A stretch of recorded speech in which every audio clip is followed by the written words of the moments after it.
an individual. So it has to work. And I'll give you how the result comes, because sometimes you have to ask this question. That a question, very simple question you can ask. A child is born in a slum in Sudan. Why is he born in a slum in Sudan? There must be some cause. He must have done something in the past life. Another one is born with a silver spoon in his mouth in the United States of America. Why is it so? There must be some cause of this disparity. And the cause you cannot say what there right away. The child is just born. There is some cause that child is born, one in the slum and the other one is born in a very rich family. That's why you say this thing that there must be a cause which must be in the previous life. And by the way, don't be under the impression that Western world does not believe in reincarnation. I'll give you a name of a great philosopher who was very much believer of reincarnation. The name of that philosopher is Pythagoras. And all of you know that philosopher because you have heard about Pythagoras' theorem in geometry, which really say the square of the hypotenuse is the sum of the squares of the other two sides. But Pythagoras was not too much into mathematics. He was into mathematics all right, but he was a great philosopher. In fact, in those days, great philosophers were into geometry because they were looking at the entire space. So there are individuals, many of the great philosophers very strongly believe there has to be a reincarnation because you cannot explain many of the things which are happening in the world. You don't have to agree and disagree with me, please. Just listen, After that, you go and think about it. If you don't have to agree, it's fine. Okay, the literal meaning, now we'll talk about this word karma. What is the meaning of karma? The literal meaning of the word karma is action, which is it can be a secular action, means worldly action, which you normally take, action for doing your job, family actions, and going for pleasure, all those are actions. Or it could be a religious action, which you can call it as ritual, religious ritual. So both type of actions are really called as karma. This is the simple meaning. An action involves movement, by the way. But that movement does not make it an action. It does not make it actually karma. Only thing is that movement must be associated with a feeling that I am the doer. A feeling of doership must be there. You have caused something to move, but you don't really feel that you have moved. For example, if you are, say, sleepwalking, in the sleepwalking you move something, you are not the doer. You kill something, you are not the murderer in sleepwalking, because you don't know you are doing it. So it has to be a conscious action, as they call it, So somnambulism, whatever they call it, for sleepwalking. So that one has to be a conscious action that you have to feel that I am the doer. If you don't feel you are the doer, it is not a karma. And the result will be there, but result may not come to you. It can go anywhere. But in sleepwalking, by the way, if you go through the law system or jurisprudence as they call it, a person who kills somebody in sleepwalking, and if he doesn't know, that person is not punished for it. Because he has to know that I am the doer. And a person basically can develop a guilt feeling only afterward if somebody tells him that you have gone and killed. If nobody tells that person, in sleepwalking you have gone and killed somebody, that really means this thing, you don't know about it, you have not done anything. There will be some result because somebody got killed, but that result does not necessarily come to you. It will be just distributed, that result, to everyone. You go and drive walking, you may be killing many, many bacteria. You are killing virus, you are killing all those things. You don't know about it. It's not a karma. While walking, if you kill some bacteria, you kill some ants, that is not a karma. You have not done any karma at all. There will be some effect. It doesn't mean that you will get the result of that one. You have killed 5 ants without knowing about it, It doesn't mean that you will get some repercussions of that one, because that does not constitute a karma. Karma has to be a conscious action where your ego comes into it and you say, I perform this action. Okay? Being a conscious action, karma can only be performed by humans. Now, some people may argue about it. Animals do not feel that they are the doers. You ask a dog that this morning, do you remember that you were barking on somebody? You think a dog will be able to tell you this thing? Yeah, I barked on somebody, or I bit somebody. No, dog cannot tell you. No animal, by the way, performs karma. Karma is only performed by human beings because they think they are the doers. And one has to really go beyond that stage, but not in karma yoga. You have to go beyond that stage later on. Okay. Movement by itself may not be karma. For example, a falling leaf, it's also moving. It will have some effect. That leaves, there will be leaves collected on the ground and all that. There will be some effect. It will cover the ground. But it's not a karma. No individual will have any repercussion if the leaves are just falling by themselves. But if you say that I went and started shaking a tree and leaves started falling, that is a karma, by the way. You may get some pain in your hand or in your arm or something like that. You will get some result of that karma. Okay, I was just quickly going to say what are the three basic type of actions or karmas. One is you call it impulsive action, which is actually a reaction to a stimulus. Somebody insults you, you get angry. You have no reason, but you do get angry, Just go and investigate. Why do I get angry if somebody really just insults me? No reason at all, but a person does get angry. And then you react to that one, and you may hit that person or shout back at that person. That is what you call as irrational reaction. Because impulsive, only thing is, though it is fast, you take quick action, but a wrong action you take. And whenever you do that, afterward you start thinking about it, and that really creates what you call as bondage. It creates an impression in your mind, and it keeps on bothering you, that I should not have got angry. I should not have responded like this, because somebody insulted me, said some bad words, and I responded it by trying to hit that person. And be very careful, if that person is a wrestler or a big sportsman, don't even try to hit them, because you will get the result of that one very soon. So it will have not only bondage, mental bondage, but you will also have physical damage as well. The next one, which is a proper type of action, it's known as deliberate action. Well thought out, but it needs time.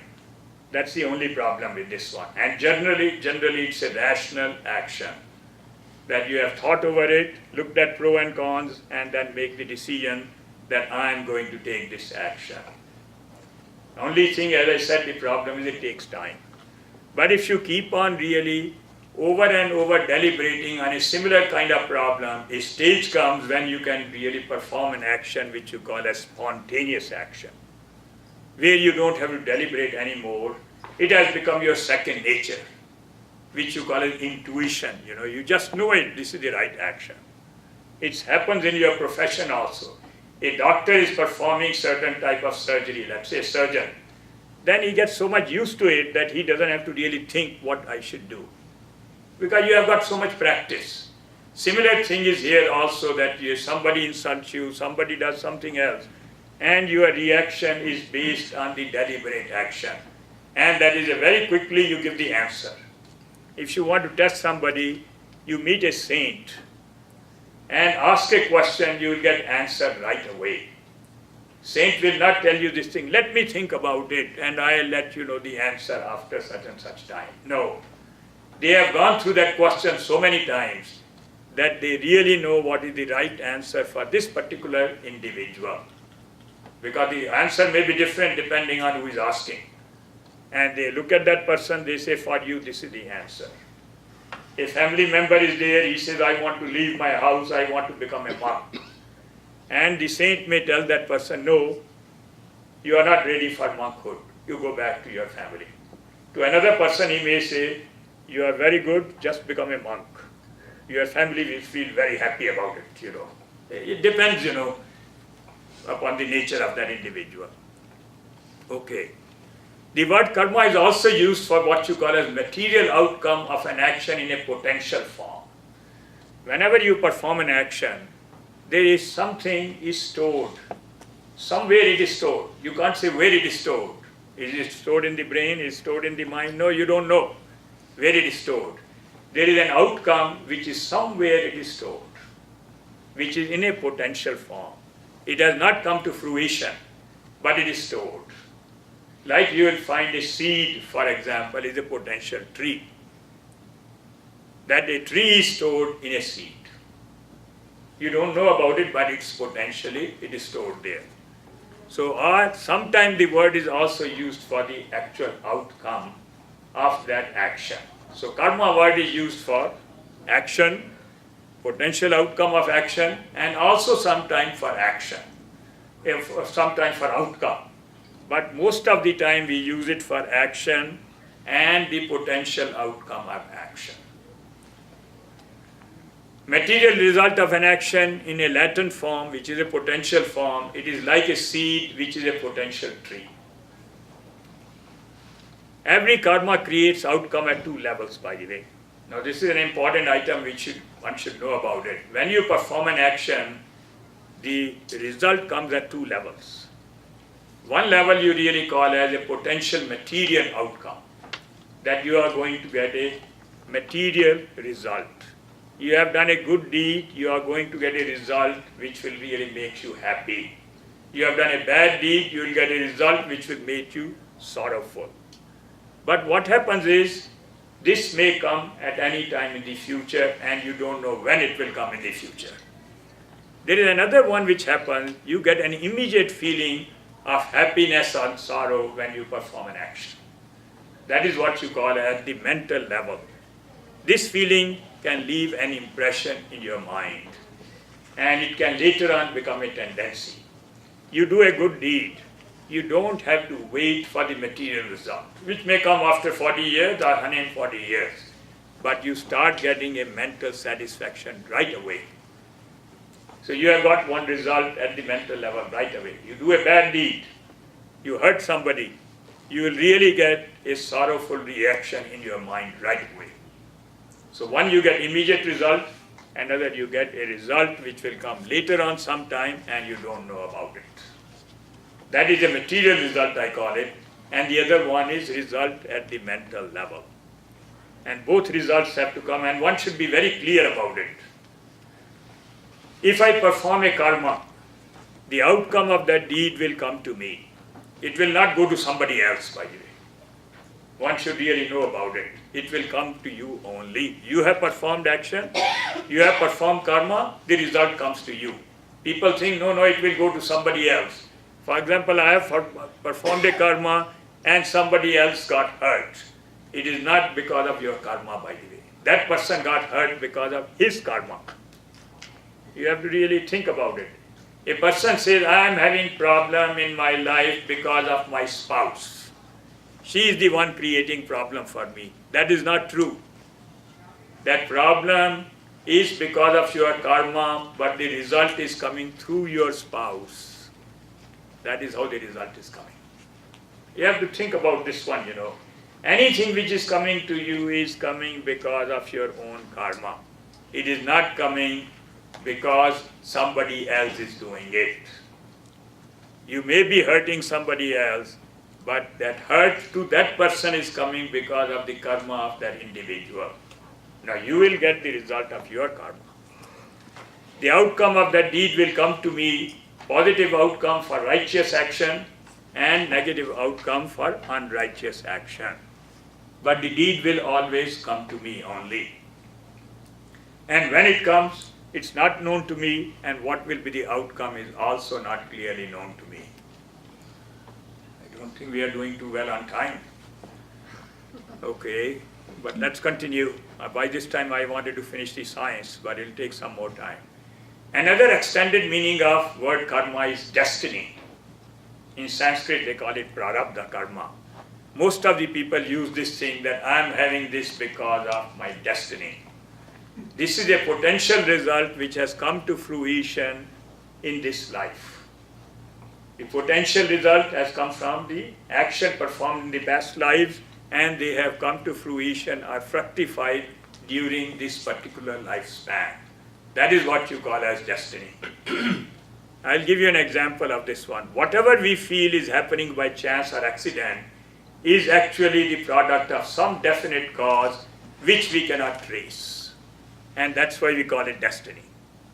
When we cannot trace the cause of a happening, we call that happening as destiny, or we call it my karma, you call it. Because you cannot find the cause. Why can't you find the cause? Because the cause was done, or that action was taken in some previous life. That is why you cannot find the cause. Some cases you know the cause because you have taken action in this life, you know the cause. I'll give you some example for that one. Destiny has got two elements, by the way. One is physical element, material element, another has got the what you call as mental element. And let's see. It's known as fixed element like birth. It is because of destiny. That's where you are born, in what family you are born, when you are going to die, this is a part of destiny. And certain key events in your life. Those are destiny. It can be marriage, it could be divorce, it could be many other things of that type, Then there is a changeable element. Fixed element, you can't do anything about it. That's going to happen.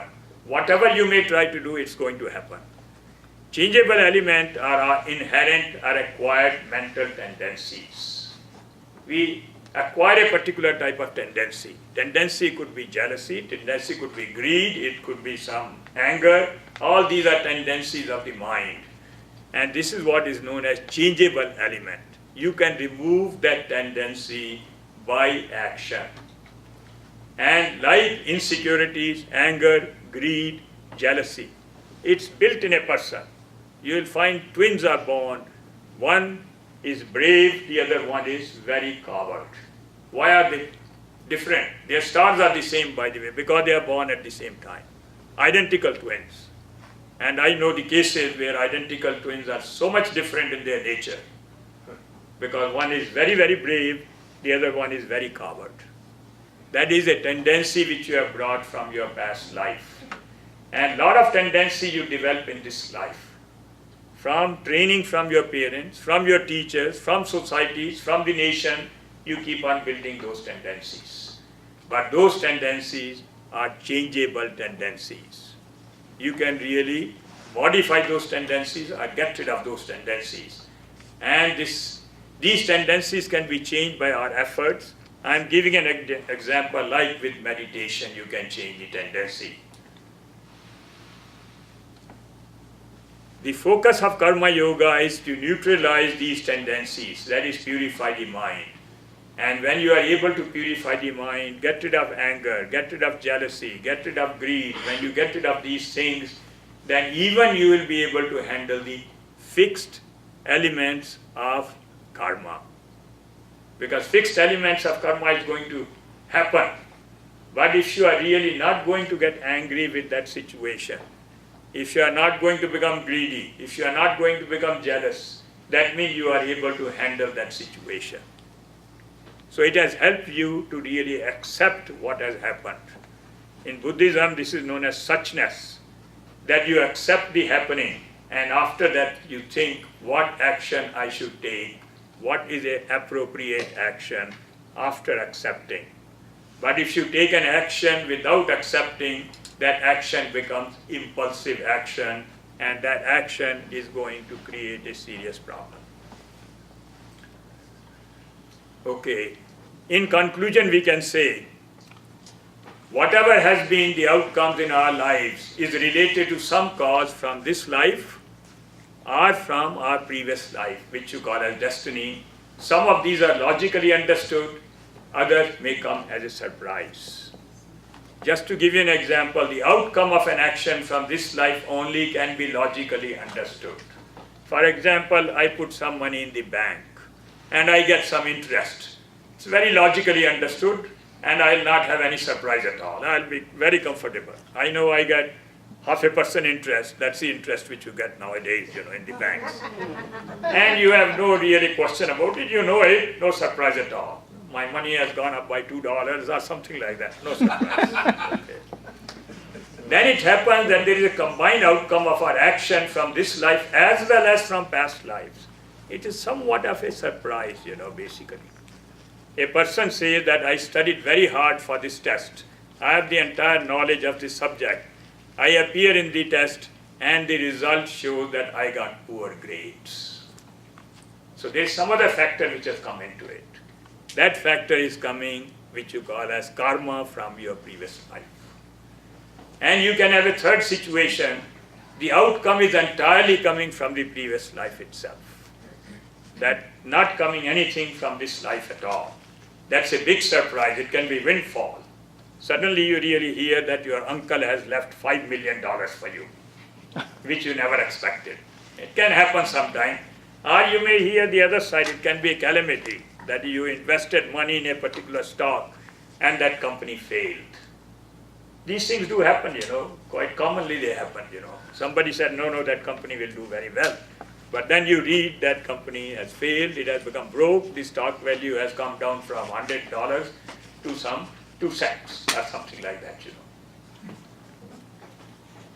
Now I want to talk a little bit about, we have not yet completed the science. I want to talk about science of karma again and want to talk about desire, which is our main enemy. And we have to really understand about desire before I go to art. We must conquer this enemy, otherwise we'll remain in darkness eternally. And I'll define what we mean by this desire, because people think, how can you live without desire? But we are talking about specific type of desires. Can we take a break for 5 minutes? Okay, you think you can fix it? We'll take a break. Okay, let's take a 5 minutes break.